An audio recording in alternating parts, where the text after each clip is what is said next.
Ukraine's security service says that it killed a senior Russian general with a bomb hidden in a scooter outside his Moscow apartment building.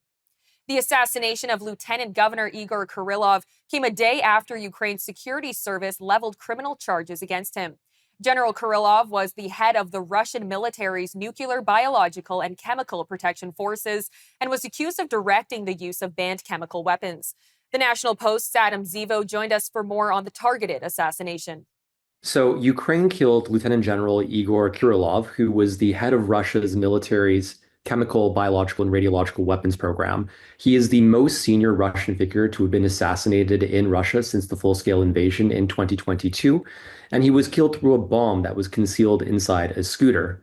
Now, what we can glean from this is that Ukraine's intelligence services are unexpectedly formidable. For them to be able to execute this kind of operation deep inside Russia and to target someone who is so high profile shows that Ukraine is more dangerous than some Russians might think, and also that there may be more discontent within Moscow than some assume, given that they've been able to recruit enough people to put this kind of operation together. Now, the important thing here with Mr. Kirillov is that he's been accused of essentially facilitating the use of banned chemical weapons against Ukrainian soldiers. Kyiv has recently accused Russia of using banned chemical weapons on over 2,000 soldiers who have been hospitalized due to choking agents. And Kirillov was sanctioned by the US in October for quote unquote deployments of barbaric chemical weapons in Ukraine. Now, in response to this assassination, Russia has said that this is an act of terrorism. However, legal experts across the world say this is a perfectly legitimate activity because the UN Charter in Article 51 says that nothing shall impair the right of individual self-defense against an armed attack.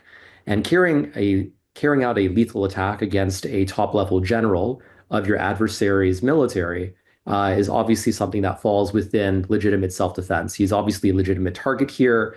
The attack is consistent with international law, given that it's proportionate and it doesn't disproportionately harm civilians.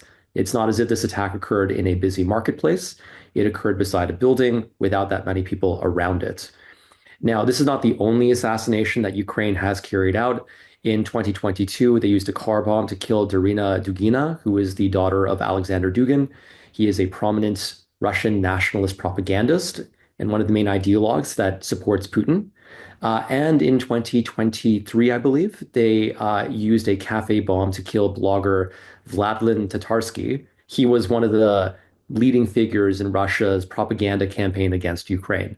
So we do see that these assassinations have occurred in the past, but this assassination is different from previous ones in that it targets someone who is directly involved in the military effort against Ukraine and someone who is actually quite important, not their relative and not some blogger.